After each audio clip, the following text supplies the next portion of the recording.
Thank you guys for coming. Hi. Thank you. My name is Alon. I'm going to talk about product-led go-to-market strategy. We're going to address the go-to-market product experience challenges that we see today. In a nutshell, this is my second startup. We provide a product experience platform. We help product teams really build and grow their product. And we help product managers really take better informed decision about their roadmap and focus on growth in each stage of the customer lifecycle. So a little bit about myself. As I said, this is my third company I was in. First, I founded Insightera. It was a web personalization platform back then. I was always passionate about solving challenging go-to-market plus product challenges. As I've seen that in my previous life, I was also part of an open source platform that was a big change back then in 2008.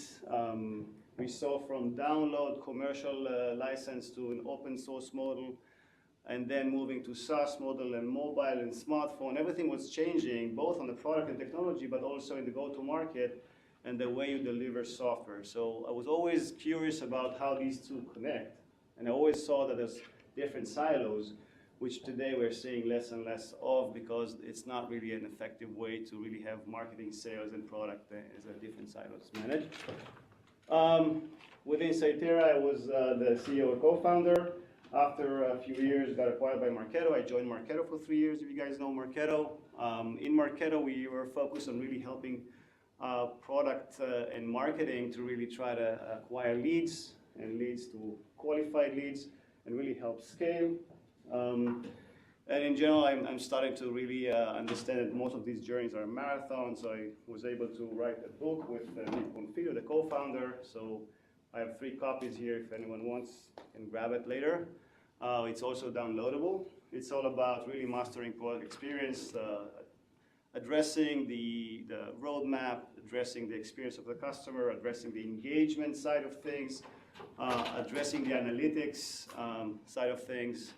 And then actually tried to run a marathon successfully and painfully last year in Napa. It was really a great experience. I really think that running is part of my life.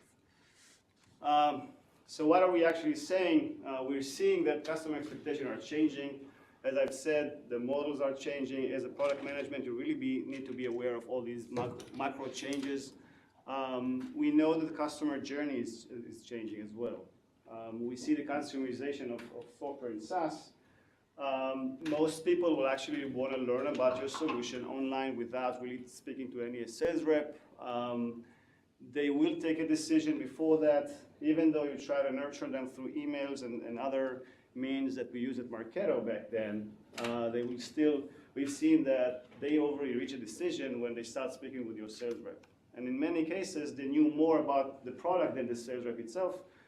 And we're seeing more and more that the self-serve model is becoming something that B2B, even large enterprises, start to expect. It might be not a free, it might be just try before you buy, but they want to really understand what your product does, as opposed to really start reading a lot of articles and trying to find their way with all these marketing happy talks that they get nurtured with. So back then at Marketo, we decided to build a new company. We realized that there's a new thing going on that really connects marketing and product. And we believe that product is eating the world. Obviously, we're not just the only one to believe that. And it becomes like suddenly a bridge and a focus point for your organization. The evolution of SaaS that we've seen, as I said before, the things are changing. We've seen the first wave from on-premises to cloud. We've seen Salesforce done that. And then suddenly, as a product management, you need to rethink what you've been doing and move to and try to give the same functionality of your product on the cloud version. We've seen these challenges, and the company that actually survived did that move early enough and really addressed and provide a fully functional web-based solution. Then we saw also the mobile smartphone. Again, users expect suddenly all the functionality to be available on the smartphone. Later on, we saw the second wave, which Marketo was one of the unicorns there. The company grew to a point of 1.8 billion, acquired by Vista a year and a half ago. It was all about optimizing workflows, so marketing automation is part of it. You could find marketing solution on the cloud, but the workflow and management and all that scale was what leading most of the solution. They didn't introduce a new concept, they just optimized and were focused on collaboration there. And the third evolution is really focusing on product experience. Really becoming, most of the companies are becoming more and more product-led, meaning that the product metrics and the customer experience is becoming a high focus and part of the differentiation. If I can achieve my task with your product quicker, your product might win. Not necessarily you have a better product, but I was able to achieve the basic tasks, and then the companies that really understood the customer expectation and reacted and measured became the next big data platform. There's also a financial side to that approach. We've seen the sales-led model back then, that the enterprise sales or sales came in, they try to pitch the software. It was slideware, meetings going on. You would then download the software. This path was pretty long. Not necessarily as a customer, you took a decision as a customer without really ever seeing the product sometimes. You just saw some slides. You need to really trust this company. And it was even very hard to other companies to penetrate the market. It was a very, very expensive model when you need to build software, you need to ship it, and then you need to have an expensive sales team that really make that really hard to penetrate. For entrepreneurs like myself, I couldn't do anything back then. When we moved to the SaaS model, it opened up, and Amazon and other solutions opened up the market to a lot of solutions. So today, people are really overwhelmed with so many solutions out there, and then marketing-led came, make it more scalable for you to present a product, to nurture people, to educate them in a scalable way, and reducing the number of sales rep or optimizing their work. We were able to really qualify leads, pass them to the SDRs, and then when the sales person was in, it was already quite mature process, and then he just needed to close the deal. And what we're seeing today is more and more companies moving to product-led. CAC efficiency-wise, it's a completely different ballgame. Customers can try your product and then upsell through the product. Today, we are using the cloud solution, and we never spoke with Google ever or with Amazon, and we are paying them a lot of money a year. That is not a problem anymore. We did check Amazon versus Google, and we took a decision without speaking to anyone. We just tried the product. We were able to really understand what it does, what's the benefits for us, and take a decision. So we can take $1 million decision today without speaking to a sales rep. And it's happening to B2B as well.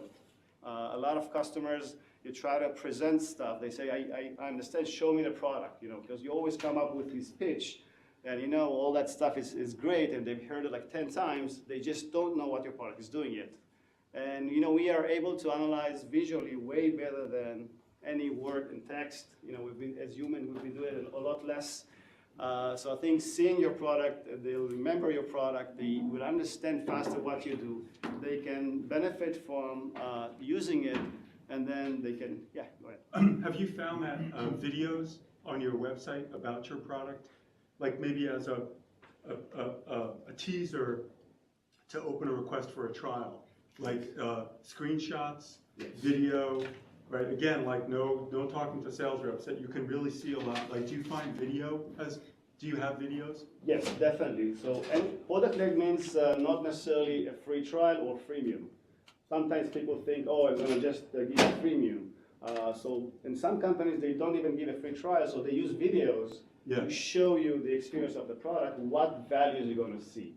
Videos are very, very effective. Testimonials, super effective. You can say customer name, here's like a customer name using the product, and then you show a video.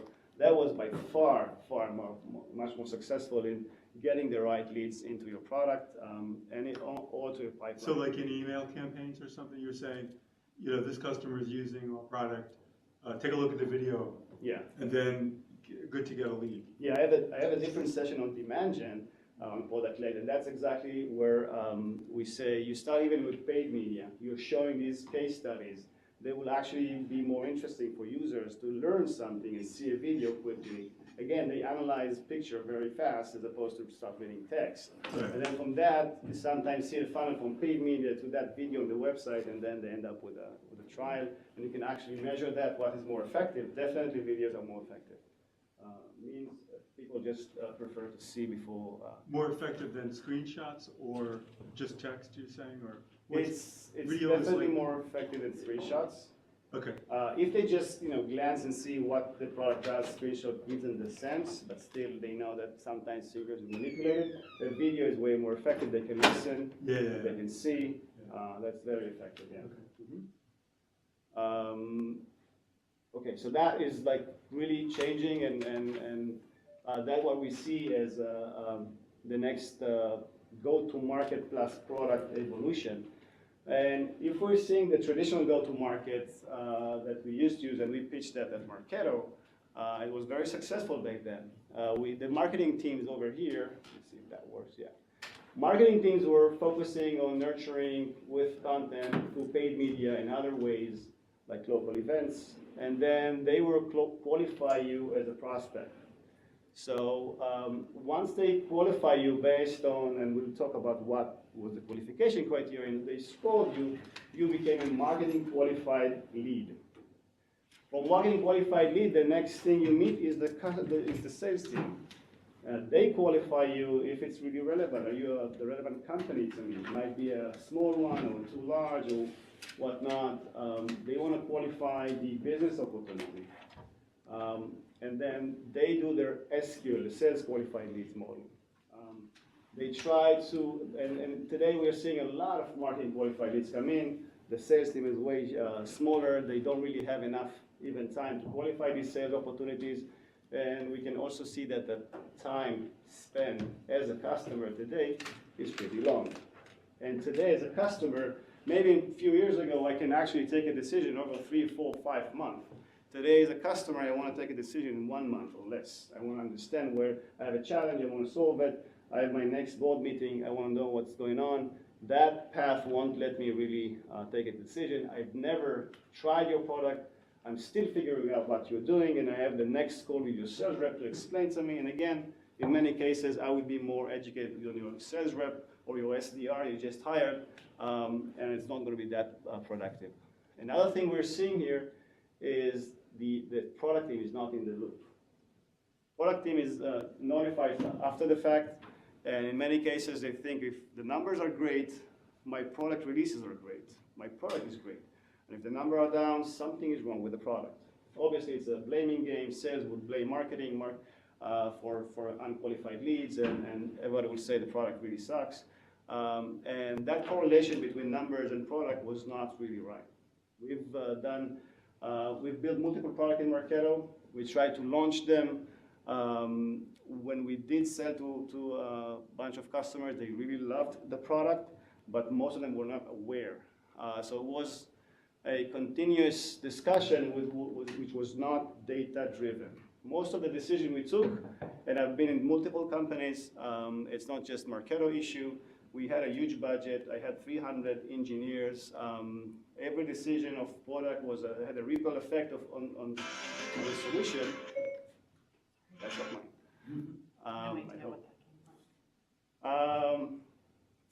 So that decision really had an impact on the future of Marketo. It was a public company, and you can take a decision as a product management. You're basically moving all the forces, and then any change will be almost impossible. And this is where we try to get more and more analytics about our data, and it was very hard to get the right insights. We did use some analytics solution, we did use customer success solution, but the data we were looking for was a little bit different, and it was very hard to instrument products. So eventually we looked at data that was available, not necessarily the right data. It's easy to instrument specific areas in the product, but if you take decision based on that part, you're going to be misleading yourselves. Are you going to share your slides with us? Yeah. Okay. Yeah. How could we actually get the slides? I can, there's a list here I'll be able to. You can also sign up and you can download the book and you can just shoot me an email. Oh, these slides are in the book? No, but a lot of the concepts you hear, these are actually in the book as well. Okay. But just shoot me an email, Thank you, that's great. Appreciate it. This slide to share it. I also have a product qualified lead blog post you can see an open view about that and with the same screenshots. Moving to product-led growth strategy, what really happened here is the product team came into the picture. Here, marketing still plays a role of awareness. Hear about me, especially if I'm a young company, I want to create that awareness. I'm here to create that awareness. We're using a lot of webinars to create awareness. Marketing is still playing a game here, but as a prospect, you can quickly sign up and learn from yourselves. And suddenly you meet the product very early. You don't have to speak with any sales rep, and you can really try before you buy. So the timeline was reduced dramatically. We are not, and other companies are not spending, trying to educate the salespeople to go sell your product. This is one of the most frustrating things I had in Marketo. I was bought as a product personalization. They didn't know what it does, and I was continuously educating them. But the customer knew and wanted that. So I felt like there's just an obstacle in the end. What was the obstacle, like the salespeople? Yeah. Because they didn't want to learn, or they just were overwhelmed with so much other things. Overwhelmed. Yeah. They will always sell what they used to sell. Right. Right. And upselling Marketo is the easiest thing to do. Right. Your database is growing. They're gonna go upsell, and then So they just buy more licenses to current customers. yeah. And it happened in Cisco. It happened in large companies. Yeah. It's the way it works. You really need to have a dedicated salespeople. And again, I felt like I can easily use video. I can easily show. Right. If you're using Marketo, let me show you how web recommendation engine actually works, and just like that, you can enable that. That was very successful. So we went to the upsell team and really started building our own engagement and measuring in the product. Again, it was engineering resources. It wasn't scalable, but it was working. This is where I think the light bulb went on, saying, Yeah, for you to build this product. Yeah. Yes, Yeah. yes. And again, with product-led, what am I gaining? As a person, you're probably going to give me your work email or a genuine email, as opposed to download an ebook or something like that. Because normally people give you a fake email, or just they want to get the content, just not get bothered by marketing teams. Marketing teams tend to qualify people based on open and clicks, and and score them that way. And how, what is really qualifying a person just because they open an email or went to their website 3 times? What about their firmographics? What about their intent? So with Product Qualified, you're going to get the right email. You can be able to really enrich that data and see the company level. You can see what they do with the product. What are they trying to achieve? They might just drop off. It's not relevant. And they might try to build something. And for us, we are seeing some people go to our analytics solution, and some go immediately to onboarding engagement that we provide. We immediately can see, this is product management normally goes to analytics first, and customer success will normally go to the engagement part. They want to build guides and in-app experiences with Aptrinsic. But the time and way to qualify a product is becoming very, very efficient. As a product management, I'm looking and optimizing my first mile of product. I'm able to really prioritize my backlog task with growth. Let me make sure now that this onboarding is easier and easier and easier. I'm trying to measure different users. We used to sell to early adopter. Now we're selling to majority. The majority adopters is really different. Even if you really type stuff like, this is not the key you should be using, we're integrated with segment.com, for example. And we do have a REST API, 2 different APIs. And we've written that, this is for segment, this is for REST API. they still mistakenly do the other things. This is where we found videos a lot more effective, and you really need to measure that, but people would not sometimes read or understand your product, and that is where we optimize, and so suddenly they're able to onboard more efficiently. Sales team have great visibility to the intent and the companies. You can live with a self-serve model and a paid version. You can actually apply limits on the product. You can really choose if it's a trial, is it a freemium, but they can really gain visibility and really understand when is the right time to address your customer. And obviously, if they see a change in event in the behavior, they can reach out, and customer will be say, yeah, I'm really trying to achieve that, or yeah, I'm having a project around this. It's a good time that you actually pull. In customer success, back then they were getting customers that heard about the product, not necessarily understood what's going on. They've been transferred from one each other, and then here customer success play a role when they really address the real needs. They don't need to really repeat themselves on onboarding a user manually or trying to understand the same challenges. With product that can really automate and measure and have customer success really focus on the high value account or the new features as opposed to be in the first mile of product. So the big difference is, again, instead of making your customer jump through hoops to really understand what your product does, and it reminds me of the telephone game that you tell a bunch of people a story, and then one by one, and then you end up understanding that there's what the last person is actually telling you, and there's also creates an expectation gap sometimes. That's not what the salesperson sold me.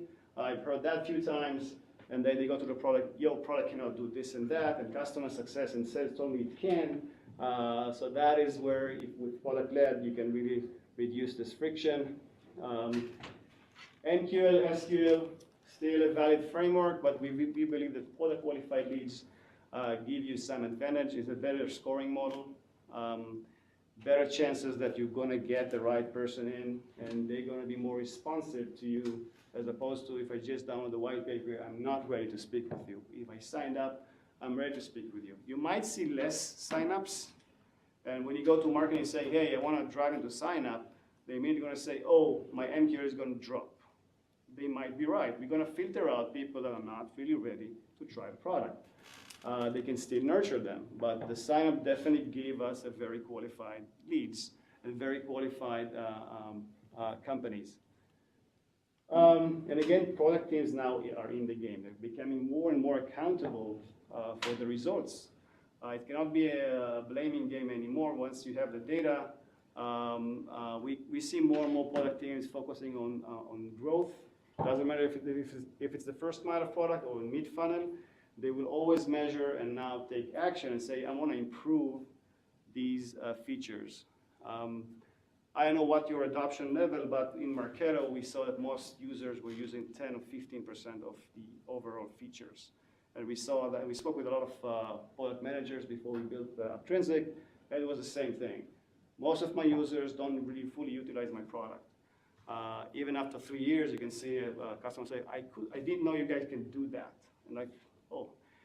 So I think product teams need to realize that and really always measure and push. Yeah, go ahead.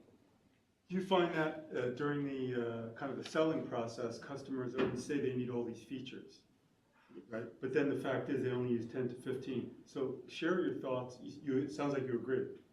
I think like they have these long lists of feature sets, right? They download some Excel spreadsheet, and they're like, oh yeah, we got to have all these.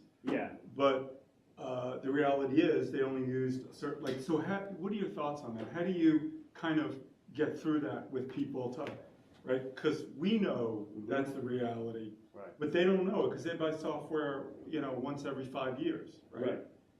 So I think the huge change, so it reminds me of all these RFPs with large companies, and they have this laundry list of things they need. Normally I would try to pick up on the use case. I would actually go back to the customer saying, let's talk about the use cases, not the list of features. What are you trying to achieve? Maybe there's a different way to achieve those, but it's And we're seeing less and less kind of RFI processes because it's very long and heavy. Right. And you know, the big huge change is like people are within this company will actually already be using a free trial or something, and so the whole discussion that we are using this tool, how are you different than kind of RFP processes. But it's sometimes you have to really distinguish what's important and what's not based on your experience. Talk about the difference between, 'cause I think Marketo, that's a more, later stage, just where it's a broad market acceptance of those concepts versus the early stage, because I've been involved in a lot of startups where you're really trying to introduce new concepts. If somebody downloads it, they don't know, what to do. And I've been on the sales side where I'm really hand-holding, really, showing them how to use it to be effective and how to, because they're changing a process, a business process. Yeah. So again, the fact that you said like they're downloading the solution, it's not a SaaS-based solution.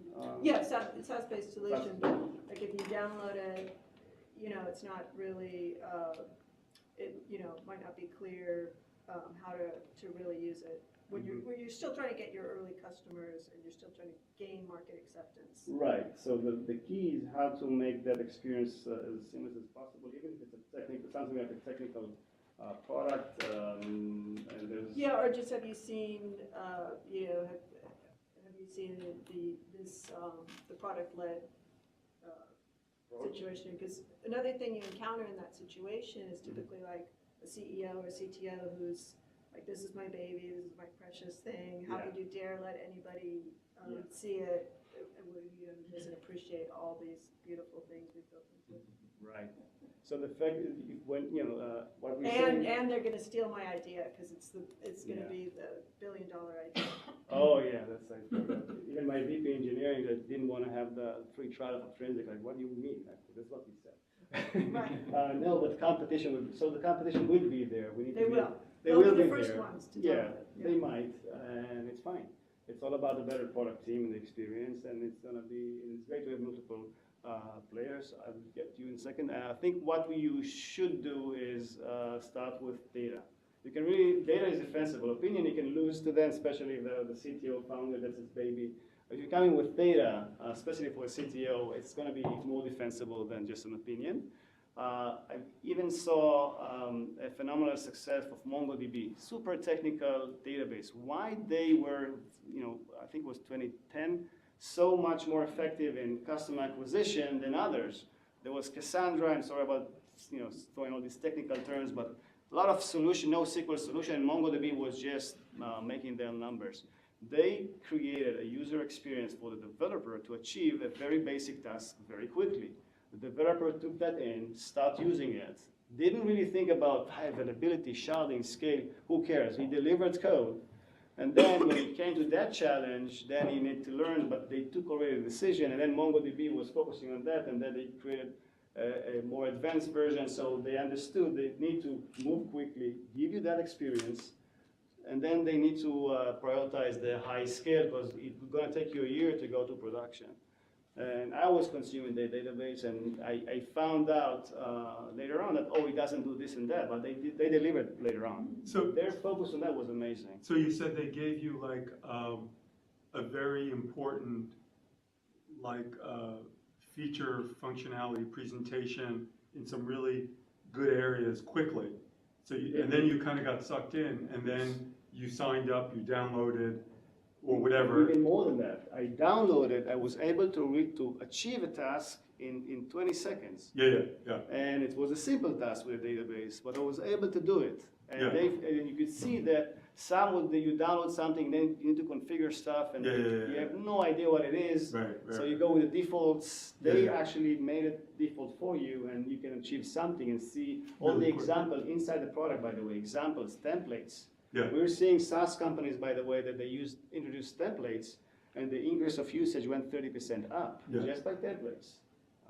What do you mean by templates? Like default setting? It's Clarizen is a project management SaaS, and they push templates inside, so you can have like built-in. Kind of partially configured. This is what most of our customers use. Exactly. You can get rid of it if you want, but Yeah. Okay. Yeah, some defaults, and then quickly people got it. Yeah. Yeah, so on the, related to the trials, and you said product and stuff like that, so do you, on these trials, do you typically start off with sort of your basic minimum product that people say, hey, that wows them, like you know, talking about the MongoDB example. Do you start with kind of a basic, say, hey, I'm gonna solve this one solution, but you know what, our solution is much bigger than this, right?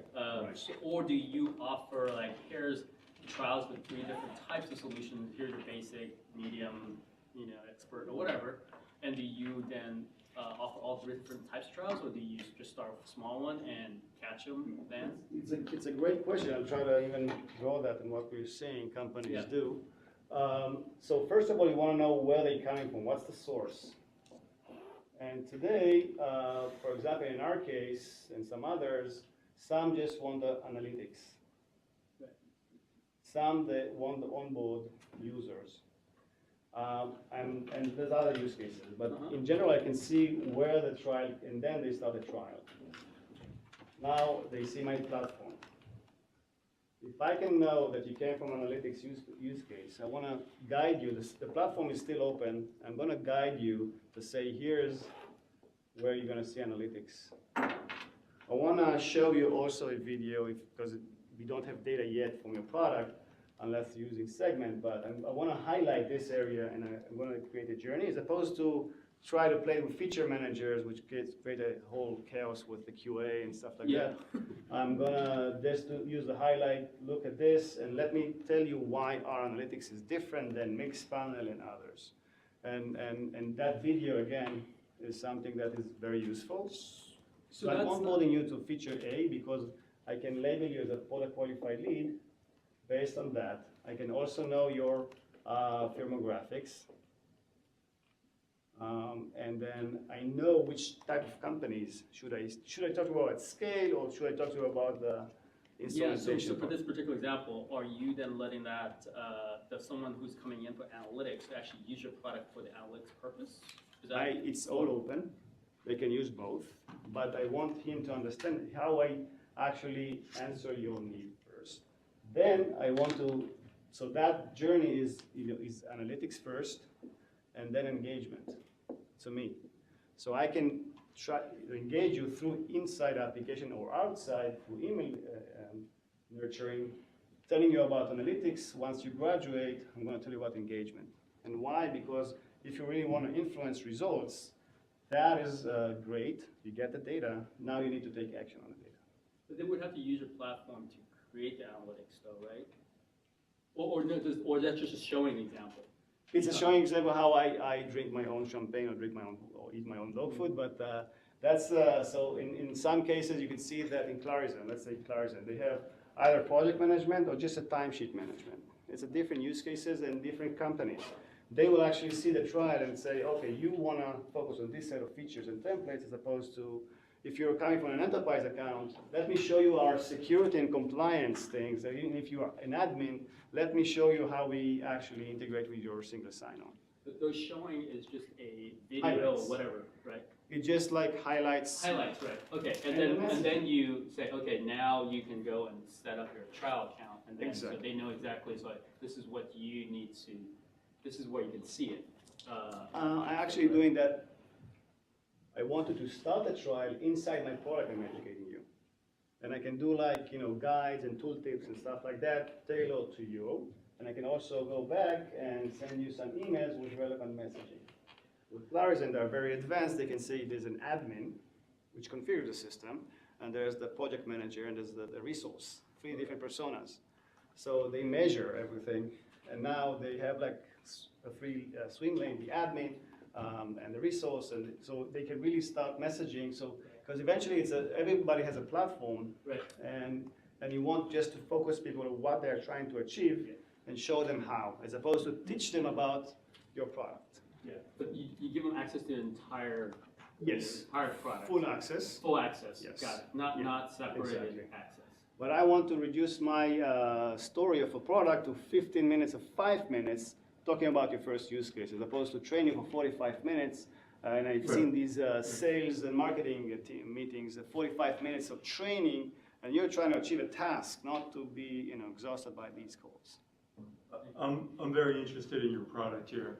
So I'm just trying to understand, could we give this to a product manager, your product, to a product manager who's not like super technical? Exactly. And could they, like after the, I guess there's an API, right, to talk to our product, right? Mhm. Like, we have a SaaS product, Mhm. right?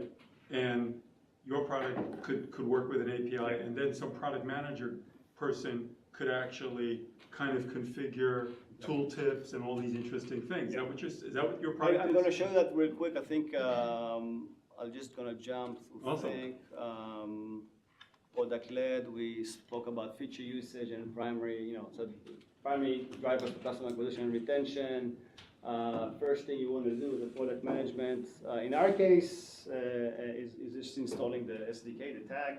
We're using segment.com. If you're using segment.com, it's completely seamless. You don't need to speak with engineering. If you take the JavaScript tag, you need to install it once, and that's it. But the first step is really getting the data, right? You want to get the data, start understanding what's going on.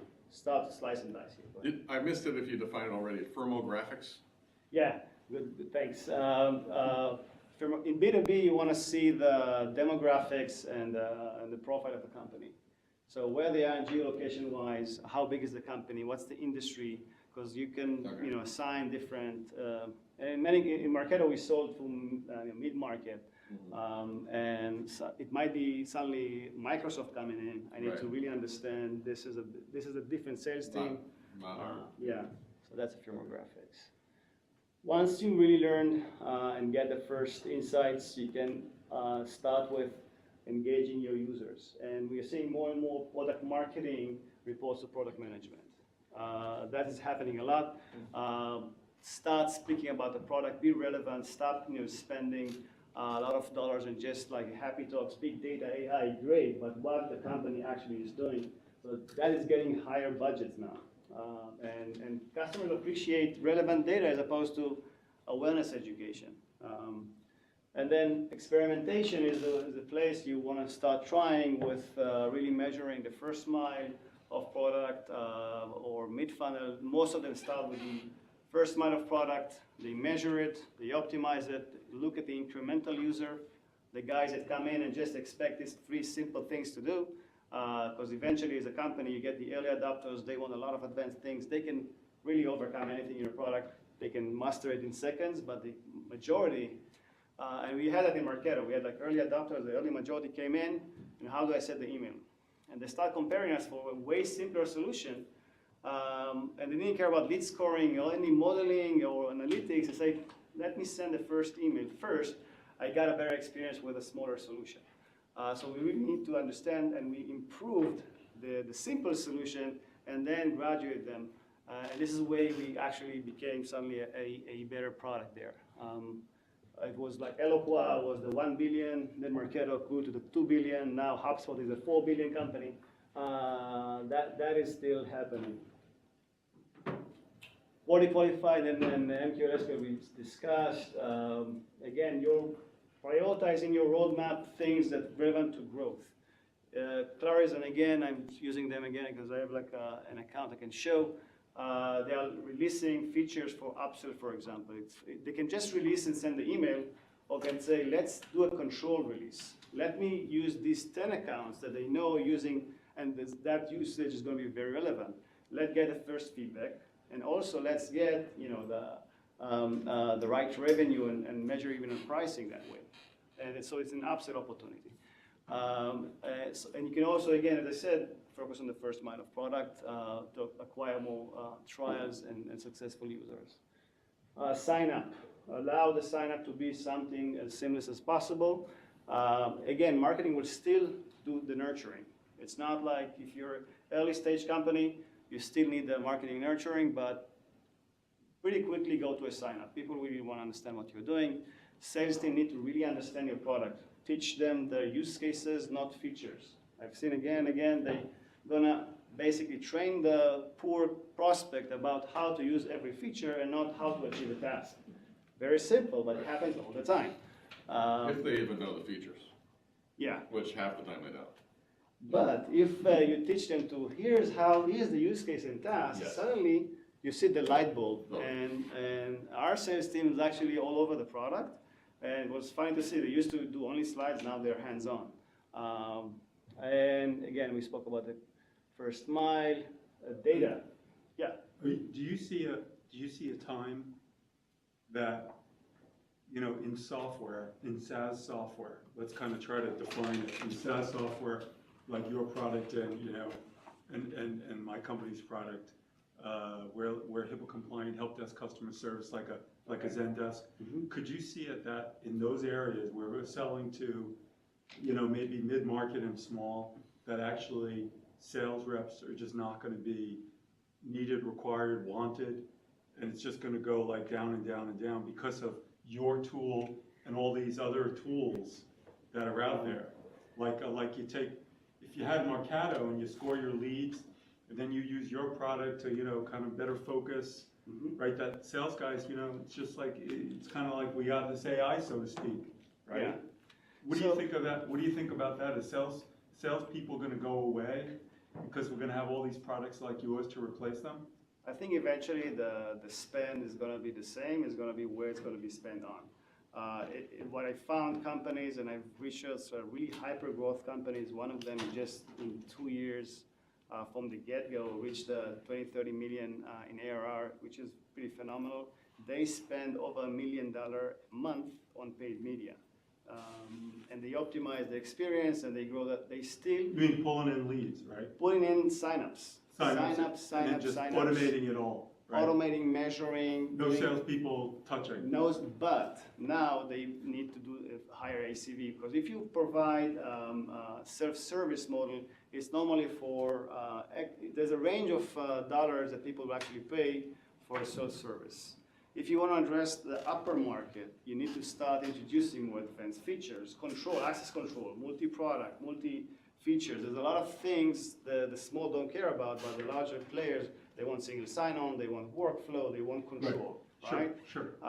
So for that, still an SDR needs to play a role, and that SDR will look, or BDR they call today, focusing on these accounts, and they leave the self-service alone. But we've seen really like GE Electric came in, part of the freemium, and we were able to engage with them and go. But so as sales, we just focus on these accounts. They're still going to be there, but the self-service model is going to go away. Where do you think, it's going to go away? Sorry, the sales for self-service, the self-service is replacing the lower cost. And where do you draw the line, like kind of, what, like like 2,000, 5,000, 10,000, that under that customers, prospects don't want to talk to sales reps because it's such a kind of low cost thing. Where do you draw that line? It's also, it's moving up, but it used to be a solution for, $2,000, $5,000, $7,000, were still a solution that you had to speak with sales. Today, they're not already. Now the 7 to 15 to 25 are becoming still like sales being involved. And it's really a combination of what the platform, what the product, and who is the target audience. Today, the most advanced are engineering. They go to Google Cloud, and suddenly I saw $100K a month going to Google, and we never spoke Never with talked them. to them, Yeah, they took a decision. They understood the pricing well. We didn't need to speak with sales. Sure. So it really depends. You think on software, something like 7K and under is clearly self-service. Can be a No big service deal. today, yeah. And then it's moving up from there. It feels to me, just from high-level statistics, yeah, that's Okay. and it's going, as people, I used to always want to call United if my ticket was over an amount for my credit card, but today, I'm taking my family, and then might end up $10,000. I would not speak with United. I trust them, and I want to use my credit card, and it's going to be fine. So as people, I think the consumization is changing the world. And it's product management, everything, what I find really exciting about the whole thing is that everything is changing. So the way we measure and adopt is gonna be the next game, as opposed to, I figured out this crazy, major feature. A great feature will not gonna help you win. The way you're flexible with it, the way you address the adoption. I had a really strong competition in my previous startup, and they were starting following me, in different capabilities. So they were playing catch up, and I was always open a different front. I would not go back, head to head with features. I would say they cannot even do this. I would really try to play the game differently as opposed to improve feature versus feature. Yeah, just go to like completely new area. Yeah, I'm going to show you, if you want, Flowers in real quick. Yeah. So if you're using Segment, it's a seamless integration with our product, so the data will flow immediately. We capture every event, so the analytics is going to flow immediately for a product manager. They don't need to be an expert in that. We're going to also help them instrument the product without involving engineering. It's all for product management. And here we try to educate to look at on your North Star metric. What is really impactful on your business? Daily active users will tell you that you don't have a churn issue. New users are going to tell you the next quarter you're going to see a drop. There's no way to avoid that. And overall trend, it gives you that high visibility, but you can also go deeper and really, I cannot see the screen. Is this from the product and the public website together, like, or only the product, like once people are logging in? It is, we capture both website and product, so I can show you both. And it's in here? you're saying? Yes, in here, same place. I cannot see the mouse. It doesn't do the mirroring, and I cannot see the mouse. Oh, now I can see it. So the analytics, so use case, they came for analytics. I want to show them my feature performance. I want to show them what are the best top accounts being used per features. At the bottom, sorry for the resolution, at the bottom I can see different features. Let's see what timesheet is doing, which is a different use case. We can see an even distribution as opposed to different modules. And I can also go and really analyze that to see quantity level, and I can play with different dimensions. And what they do is really start adding filters like revenue. Help me see what the large accounts are doing versus the small one. What's the freemium versus trials? There's a lot of slicing and dicing you can do and really go down to the accounts. Today they have a control release. They pick specific accounts based on the usage, going to speak with them about the control release of a new feature, get a feedback. They are going to even test the pricing with it. Going back and then do a GA and then they announce everything. This is where they go to the engagement part, which we provide as both in-app and out. So if you can create these like announcements, sliders, welcome sliders, and tooltip guides, or you can actually create an email targeting anyone you want, whether it's, you have like, again, we also use templates you could freely use. And we provide even best practices for surveys, for example. What's the best way to really build one? You don't need to be an engineer to do that. Every product manager or product marketing manager can do that. They can start nurturing their users, and it's amazing to see how fast they get it and suddenly do it, as opposed to start connecting marketing automation, Salesforce data, mixed panel and amplitude into one place. We give them all that in one place. And then also even account level, if the company has account-based marketing motion, we align with it. You can see quickly, let me just see the trials. I can see what's the usage. I can really drill down to the users and see what they do. By the way, when you sign up, we also augment the data and provide you with all the usage and other inferred data and social data if you have. So that visibility is really helping you really drive growth. And how about, do you capture like when they say they want to buy 5 more licenses or something, right?